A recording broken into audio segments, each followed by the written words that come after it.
In this video, we'll show you how to change the rear brake pads on your Ford F-150. You can find them on CarParts.com via the link in the description.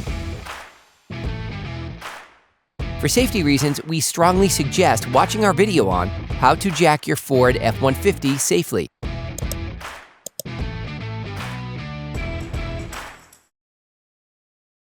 Open the brake fluid reservoir. It is now necessary to release the electric parking brake in order to clear the grip on the disc.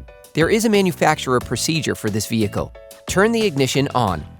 Hold the accelerator pedal and EPB switch. Turn the ignition off, then turn it on.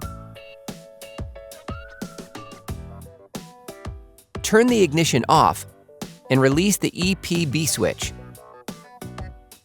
With a ratchet and a 13mm socket, unscrew the slide pins. You can use a 17mm wrench to prevent the bolts from rotating. Finish unscrewing by hand. Tip: attach a piece of electrical cable or a hook to the subframe. Remove the caliper. You can now hang it to the previously installed hook. Remove the brake pads by prying them out with a flathead screwdriver.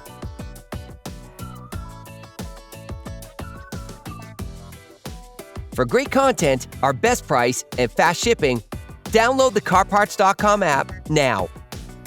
Then remove the anti-rattle clips.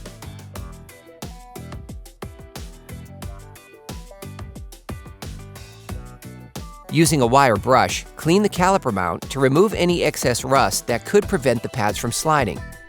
You can order the pads kit used in the video on CarParts.com via the link in the description.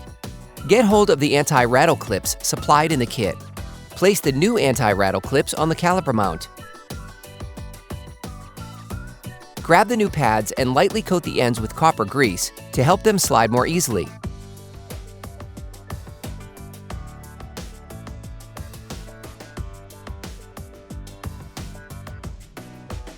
Insert the new pads into the caliper mount by sliding them in.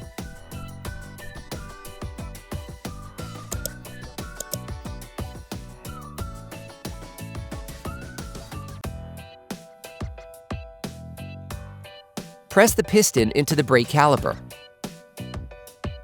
For this operation, it is essential to have a brake windback tool, a special tool that allows you to push the piston back, making it easier to put the caliper back in place. As the piston enters the brake caliper, brake fluid will flow back into the brake fluid reservoir. Depending on the original level of the reservoir, make sure that the liquid does not overflow. You need to check the sliding of the brake caliper slide pins and the condition of the caliper slide pin boots. If they look worn, you are advised to replace them with new ones. Put the brake caliper back in place and screw in the slide pins by hand at first.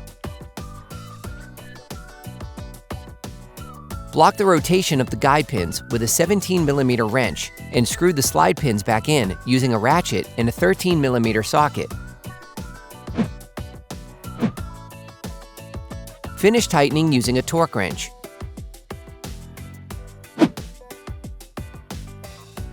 Don't forget to remove the cable that you used to hold the caliper. It is now necessary to reactivate the electric parking brake. Turn the ignition on. Hold the accelerator pedal and EPB switch. Turn the ignition off while holding the pedal and the EPB switch. Turn the ignition on, waiting 5 seconds. Release the accelerator pedal and EPB switch. Clean the disc with brake cleaner and a cloth to remove the grease from the new pads. You can now repeat the same process on the other side. Then you will be able to put the wheels back on your vehicle. Put your truck back on the ground before properly fixing the wheels in place. Don't forget to screw the brake fluid cap back on before starting the truck. Try to drive smoothly and avoid sudden braking for the first 30 miles or so to avoid glazing the new pads. Operation complete. Quality parts, priced right, CarParts.com.